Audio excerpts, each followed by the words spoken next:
All right, welcome. ZASLOW Show 2.0. It is a Thursday, the 2nd of February. Good to have you aboard. We're in a weird sports week because you got the NHL All-Star break. We're the week in between the Super Bowl. And, look, it's February for the NBA, but so it's a weird kind of week where, man, there's not really a lot going on, but I don't know. I feel like we got a bunch of things to touch on here. I got a lot of important stuff we got to share, all right?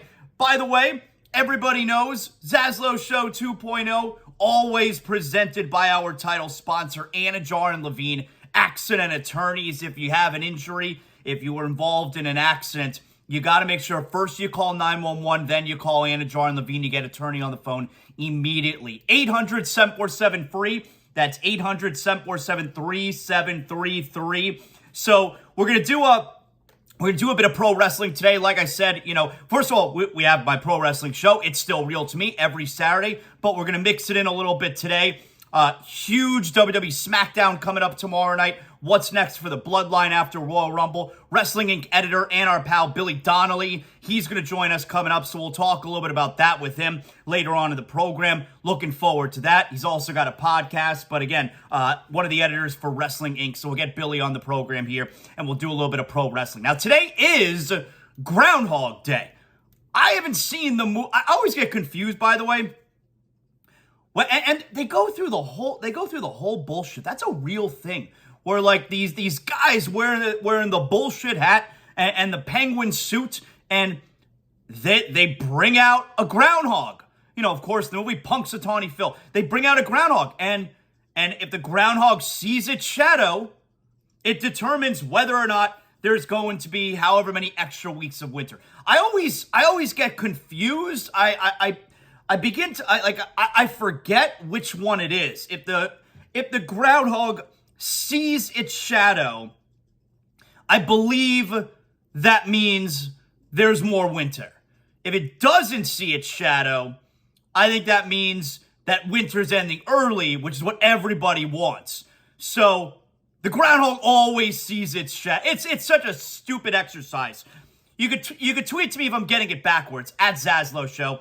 I'm at ZASLOWJ on Instagram, where I'm an influencer, so you want to make sure you hit me up there as well. But anyway, and by the way, however you're listening to the show today, make sure you like, you rate, you comment, you tell all your friends, you tell your mother I say hello, you tell your family. Let's spread the word, man. Let's spread the word about ZASLOW Show 2.0. And if you're interested in becoming a sponsor, you can always hit me up on Twitter as well, and we can get after that. So anyway, I always get it back, or I get mixed up. I can't remember what the rules are there for Groundhog Day. But I think if the groundhog sees its shadow, that means more winter. So obviously the groundhog always sees its shadow. I haven't seen the movie Groundhog Day, which is a classic. I have not seen the movie Groundhog Day in many years. I do wonder, does Groundhog Day hold up? If I were to watch Groundhog Day today, like I was watching, this is just an example, but I used to really like the movie Any Given Sunday. And I decided, I don't know, like a year ago, my son, he'll like Any Given Sunday. Of course he will. And like 30 minutes into the movie, I could tell that he's not into it. And I'm also thinking to myself, this movie sucks. Like, Any Given Sunday does not hold up. I'm just using that as a point because it's off the top of my head. But like, if I were to watch Groundhog Day today, with or without my son, it's such a weird thing, right? Where Groundhog Day is mid-90s, I believe, so we're talking 25 plus years ago. He doesn't want to watch movies that were from the 90s. Even from the early 2000s, he could tell the difference between those movies and movies today, and he doesn't want to watch those, which infuriates me because there are a million great movies from back then that you just don't want to watch. But then I consider, okay, he's 14. If I was 14 years old, so we're going back to 1995, and my father wanted me to watch a movie from 25 years ago, which is what I would be doing with my son to watch Groundhog Day, singular, sorry. 1995, I'm 14 years old. My dad wants me to sit down and watch a movie that he swears is good, and it's from 25 years ago. My father then is asking me to watch a movie with him from 1970. And when I think about it that way, there's no way I'm sitting down with my dad and watching a movie that was made in 1970. And that's, I guess, how teenagers feel today about movies from the late 90s. That's weird. When you break it down like that, if you're around my age, when you break it down like that, that's very weird. But I do wonder if Groundhog Day holds up. Anyway, today's Groundhog Day. Figured I would start off the show with that. Couple other quick things that I want to get out of the way here. And then we're gonna get to the Heat tonight. Heat are at New York, so tonight's gonna be fun. And we got a very controversial poll question we're gonna get to as well. But a couple things first. Number one, former Florida Panthers head coach and current assistant coach with the New Jersey Devils. You know, everyone in the NHL, they're all down here. They're enjoying the beaches. Everyone's here because you got the All-Star. Last night, NHL alumni game. My friend Jessica Blaylock was coaching the Panthers alumni against the NHL alumni last night. That looked like it was probably a lot of fun. Anyway, so you got all the festivities going on here. And Andrew Brunette, former Panthers head coach, who unceremoniously, I guess, was let go this offseason. Everyone regrets that because Paul Maurice is the murderer of fun. And Andrew Brunette was arrested last night. Andrew Brunette was arrested for DUI in a golf cart.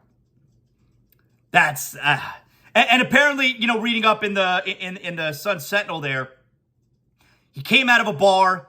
His golf cart was parked illegally, so he was given a citation by the police. And then when his wife came out for them to leave, the wife told him not to drive because the police are still looking. And then eventually he did, though. You know, a few minutes later, he did get in the golf cart. I'm not even sure I knew that there was DUI in a golf cart. I probably did know that, but why would I? Because I don't have a golf cart, and I'm not doing DUI anyway. But the police then, they found him driving the golf cart, and they followed him, like, to his home, I guess, and DUI. Like, you know, he didn't agree to breathalyze or any of that stuff. Which a lot of lawyers will tell you, don't agree to do anything. You just got to go to jail, you know. But he's going to be in trouble now because it looks ugly, and I don't know. Like, will he be fired? I'm not going to jump the gun and say he's definitely going to be fired, but I don't know. He might get fired. It's a really bad look. So Panthers coach Andrew Brunette, former Panthers coach, Andrew Brunette, getting himself to a bit of hot water there over the All-Star break here. What else before we get into the thick of things? So my son, we're in the car, my older son, we're in the car yesterday. And by the way, congrats to his, my older son plays travel soccer and also plays basketball for his middle school team, Posnack. They won yesterday. You may have seen, I posted it on Instagram, his middle school basketball team. They're 5-0.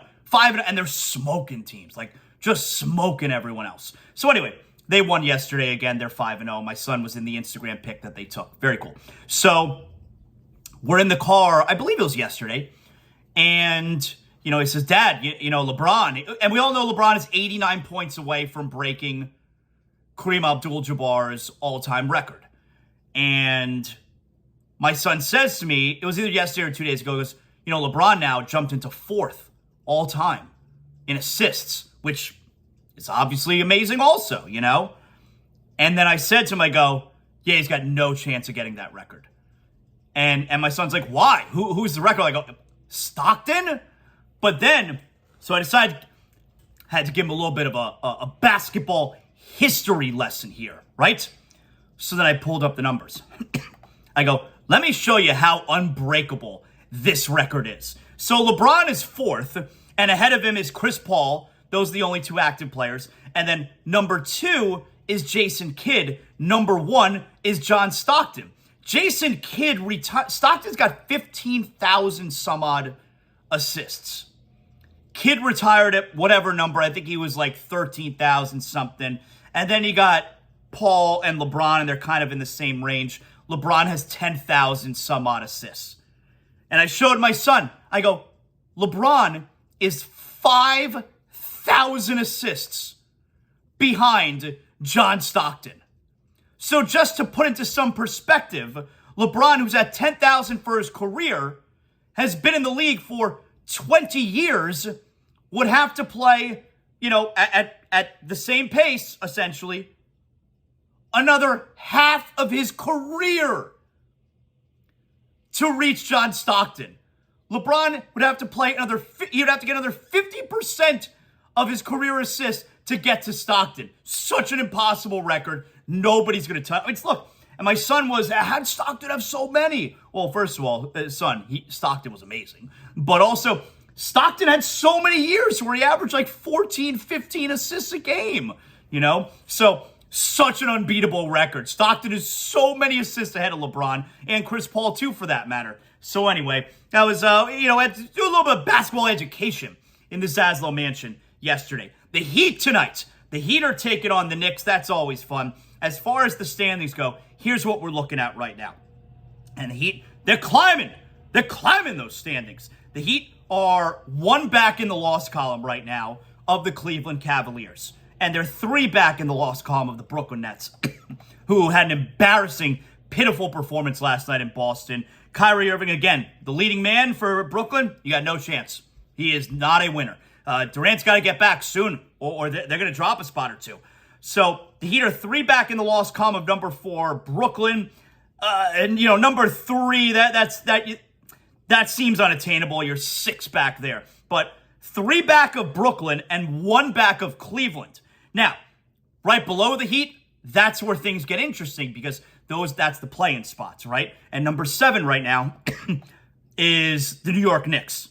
The Knicks are 2 back of the Heat. So it's a big game for New York tonight.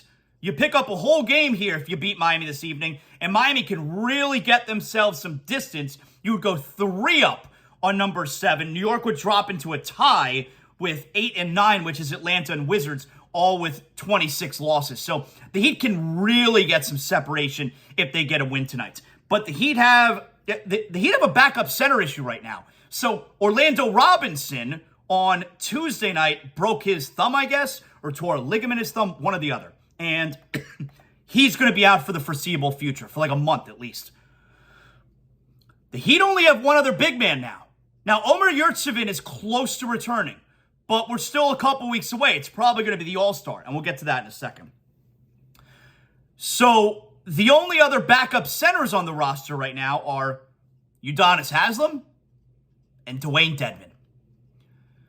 Let's start out with Dwayne Dedmon. Dwayne Dedmon seems to be persona non grata, which is kind of weird to me.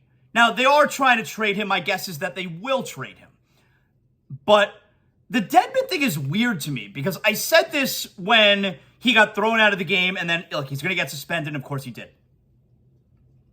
I'm a little bit surprised that the Heat seemingly have cut the cord on Dedmon because the Heat, look, we know they're family-oriented, Heat culture, all that stuff. It doesn't feel very family to have a blow-up like Dedmon did, and then we just can't forgive him. Now, this is where... So that part's weird to me.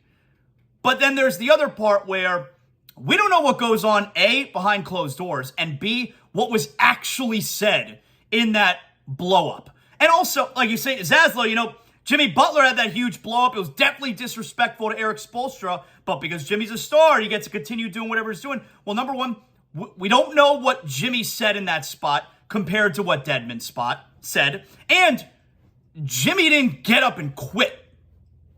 Like, Dwayne Dedmon, before he was thrown out, seemingly got up and quit. So we don't know what was said. We don't know what's been said behind closed doors. But I also think, so like I said, to me, I thought it was when the whole incident happened with Dedmon, I knew he'd get suspended, but then also I felt he'd be welcomed back and you're going to move on because you're a family, right? But then you consider he quit on his team. And they may not be willing to move past that. Like, you could have arguments. You can get mad at each other. You could call each other names. You could fight. But I would think the worst thing you can do to your team is quit. And he quit that night. He probably regrets it, but he quit that night. So we'll find out tonight if Dedmon is totally... Now, He's not banished from the team because he's there, and he's been helping Orlando Robinson, so he's been a good soldier about it. But we'll find out tonight if Dwayne Dedmon is ever going to play for the Miami Heat again. Because if he doesn't play tonight, he will never play for the Miami Heat again. So the only other option then is Udonis Haslem. I think we're going to see Udonis Haslem tonight. So we're going to learn. We're going to learn something tonight. I'm going to learn. I don't know which way it's going to go. But I do know if Dedmon doesn't play tonight, he will never play for the Miami Heat ever again. And yeah, like I said, it would seem that you can recover from almost anything. Your family, right? You welcome him back. You can't recover from quitting. And he quit that night. They may not be willing to look past that. They may not. And going out there and picking up another center is dicey because the Heat are they're up against the luxury tax. And it's interesting because I told you yesterday in Big Deal, Not a Big Deal, there's the newest Outside the Lines where Jeremy Schaap sits down with Myers Leonard. Former Miami Heat center, Myers Leonard would help this team right now. The Heat can use a big man. Myers Leonard could help this team right now. Wouldn't that be something if the Heat bring back Myers Leonard? I'd actually be all for that. I told you. I've forgiven Myers Leonard a long time ago. The Heat can use Myers Leonard. They could use a big man right now, especially when we see that Dedmon doesn't play tonight. So, I don't believe that's going to happen, but I don't even know that it's something to keep an eye on. I don't think it's going to happen, but somebody keep an eye on. I don't even know if it's something to keep an eye on. But it is interesting that he's out there and he could help. So, here's what I got for you today. And like I said, we're going to talk some pro wrestling today. Our pal Billy Donnelly, Wrestling Inc., he's going to join us. Very much looking forward to WWE SmackDown tomorrow night. What is going to happen with the Bloodline? Come on. All right, anyway. Got a poll question today. ZASLOW Show 2.0 poll question. Here is what we have. So, let me pull it up here. All right. Micah Parsons. Great linebacker for the Dallas Cowboys. So, he apparently sent out a tweet the other day, directed toward the Philadelphia Eagles and Lane Johnson, who, is being lauded. Just an incredible performance from him. And Micah Parsons sent out a tweet telling Lane Johnson of the Eagles, quote, "Go win a Super Bowl for our division." Okay. Barstool Sports, linked to it. And the title was, "Micah Parsons telling Lane Johnson to go win a bowl for our division is the lowest, saddest moment in Cowboys history." Now, the Cowboys, Eagles, major rivalry. I would imagine a lot of Cowboys fans that did not sit well. And it shows, it's part of the... Well, let me read you Micah Parsons' response. So Micah Parsons' response to that was, "You people are sick. You will sit in your own misery because of a lack of accomplishments, then root for others. I have no shame. The league is a brotherhood. I'll never prey down on another man's success, nor be ashamed to say I'm happy for my brother's success." So there you go.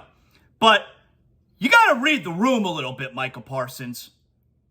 The Cowboys, you have a generation of Cowboy fans that have never seen them in the Super Bowl. It's been almost 30 years, maybe 28 years since the Cowboys won the Super Bowl. Boy, Dolphins, we're going on 50 years here. And you're also talking about the division rival. You got to read the room a little bit if you're Micah Parsons and understand, yeah, you know what? People, Cowboy fans, probably not going to love you telling the Eagles, go win that Super Bowl for our division. I used to get into this with my co-host Amber Wilson, best girl, ESPN Radio, 7 to 9 p.m. every night, Joe and Amber. And she routinely roots for the SEC to win the championship because that looks good for the Gators. I know some college football fans do that. NFL, pro sports, not the same. It's not the same. There's no such thing. Fans aren't out there. It's one thing, you're an SEC team, you're an SEC fan, you want your conference to win. It looks good for the rankings for next year. You played the team that ended up winning the national championship. You look good against them. There is a benefit in college football to the national champion coming from your conference. And then you get to play them next year. There is a benefit. There is no benefit, because we're not voting here. There is no benefit in pro sports. There's no voting in pro sports. You just go out there and you win. Record, playoff, boom, champion. There's no benefit in pro sports to a team in your division or conference winning the championship, the way that there is sometimes a benefit in collegiate sports. Doesn't work that way in pro sports. So Micah Parsons, you got to read the room a little bit. And then, clapping back that you're, anyone who doesn't agree with you rooting for the Eagles in that spot, they're miserable. No, they're sports fans. Welcome to sports, Micah Parsons. It's not the same thing. So anyway, I put up a poll question today. ZASLOW Show 2.0 poll question. Go out and vote. Very controversial poll. Go out and vote, all right? Today's poll question. And I'll update it again toward the end of the show. Go to @ZASLOW Show. You can vote. It's still open right now as you're listening to this. As a Dolphins fan, would you be okay with a player telling the Patriots, Jets, or Bills to go win a bowl for our division? It doesn't mean anything for your division. Like I said, if the SEC, you're an SEC team, and the SEC wins the national championship, that's going to be good for you because there's voting. It doesn't mean anything in pro sports. As a Dolphins fan, would you be okay with a player telling the Patriots, Jets, or Bills to go win a bowl for our division? Can you imagine Christian Wilkins? Christian Wilkins would never do this. Christian Wilkins gets it. He hates the division rivals. He gets it. It just shows such a disconnect between players and fans nowadays. Players back, however, whenever, hockey's still good about it. Remember, I had Ryan Lomberg from the Panthers on ZASLOW Show last year, and he's straight up, he's like, I hate the Lightning. I'm like, yes, that's right, yes. You never hear players anymore say how they hate their division rival. They hate the players on that team. Hockey players still do it. Hockey players are real ones, man. But anyway, again, another part of the disconnect between fans, and in this case, Micah Parsons, and fans who totally doesn't get it. Can you imagine Christian Wilkins telling the Bill, Christian Wilkins telling Josh Allen, go out there, win that bowl for our division? I'd be so mad if he did. He would never do that. I'd be so mad if he did that. So here are the choices. As a Dolphins fan, would you be okay with a player telling the Patriots, Jets, or Bills to go win a bowl for our division? Your choices are, wow, that's lame, or I'm fine with it. And the leader, not surprisingly, at 79% of the vote, wow, that's lame. It's very lame. It is. It's very lame. You don't root for your rival. And at the very least, you don't openly tell everybody about it. Because, fans are crazy. And there is not a single Cowboy fan out there who is rooting for the Eagles in the Super Bowl. Not one. 79%, wow, that's lame. 21%, obviously, math. You didn't need to bring your abacus to understand how that works. 79% saying, wow, that's lame. 21%, they are fine with it. I don't know who those 21% are. Can you imagine? Pick whoever. Pick whoever. Xavier Howard. Javon Holland. I feel like Javon Holland's a better example. He's more of a talker. Javon Holland telling whoever it is, telling Mac Jones, hey, go win that bowl for our division. So dumb. So dumb. Because why would anyone root for Mac Jones? But why would Dolphin fans be okay with that? Micah Parsons. You gotta read the room.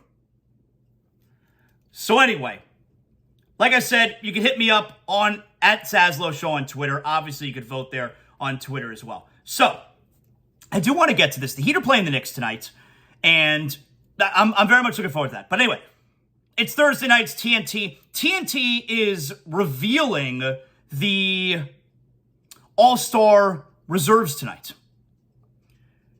And you got to figure, I mean, I think Bam is a lock. But let's actually take a look at it, right? So they're announcing the reserves tonight. 7 reserves. The TNT game center, Memphis and Cleveland, and then the second one is the Clippers in Milwaukee. Boy, Miami and New York. I mean, Memphis and Cleveland's a really good game. But Miami and New York, that's good. Heat are a 2-point favorite if you're into that. Anyway, so let's do it here. Let's see if we can get them. Let's see how Bam fits in. You know your starters voted as 50% fans, 25% players, 25% media. Giannis, Tatum, Durant, Irving, Mitchell. Those are your starters. 7 reserves as voted by the coaches. Here's what we got. Let's see where Bam fits in. Here's what I got. When you look up and down the Eastern Conference, standings. That's an easy way to figure it out. Let's pick who we think the 7 are that are getting announced tonight. All right. So let's start out with the top. You got the Celtics. I think Jaylen Brown's getting in. That's 1. Milwaukee Bucks. I think Drew Holiday's getting in. That's like the Bucks, Celtics and Bucks, top 2 teams. Historically, you would figure they're each going to get 2 representatives. Drew Holiday, I got in. One of the best 2-way players in the game. Philadelphia.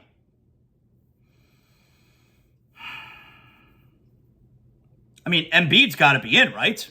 So, Embiid. That's 3. Wow, Embiid wasn't voted as a starter? All right, so there you go. So, Embiid.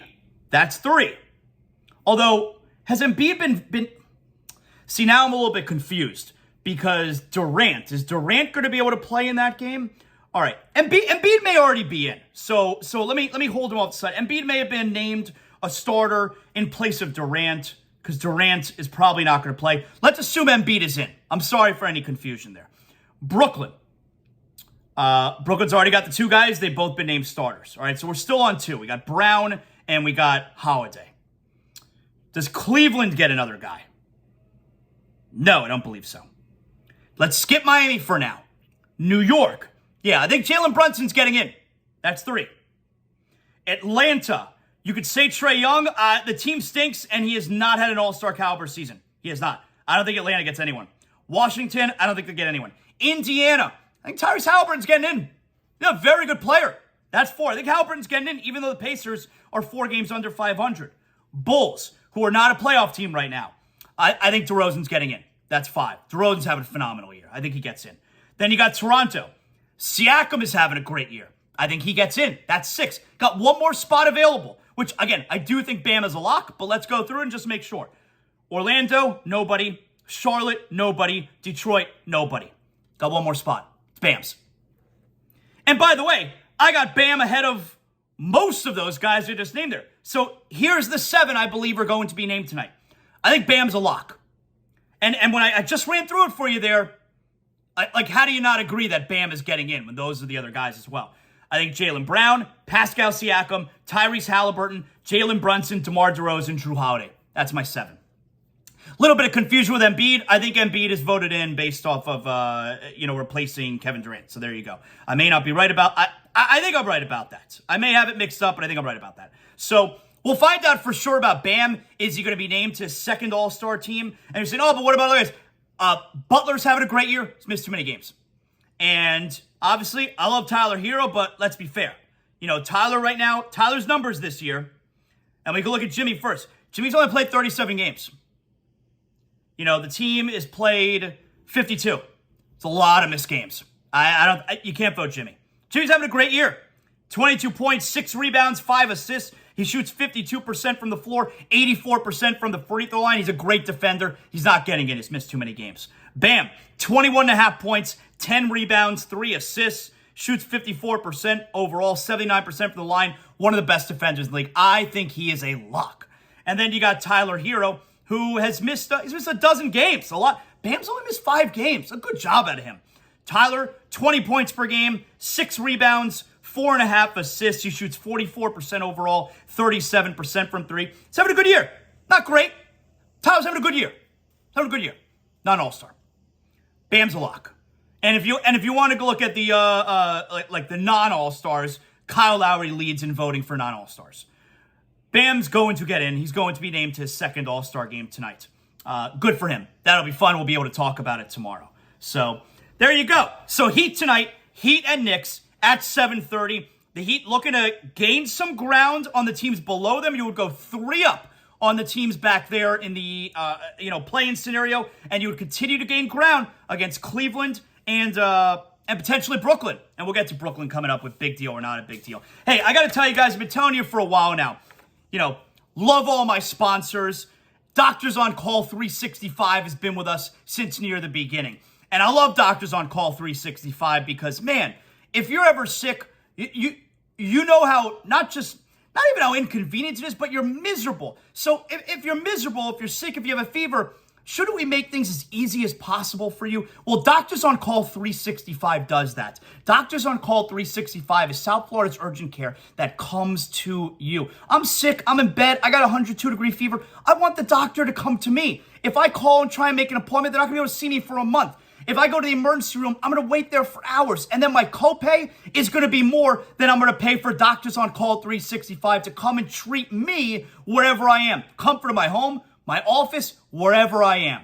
Doctors on Call 365 is treating children, adults, and the elderly. Minor illnesses or minor injuries. Like if you need a COVID test, you need a flu test, you need a strep test, you need blood drawn, IV fluids, vitamin therapy. You need your prescription filled or refilled. Doctors on Call 365 serving Broward County, Miami-Dade, and Southern Palm Beach as well. They're self-pay, but like I told you, your copay and waiting in the emergency room for hours, it's going to be more than what Doctors on Call 365 is charging you. Right now, doctorsoncall365.com if you're not feeling well. 786-577-9302. That's 786-577-9302.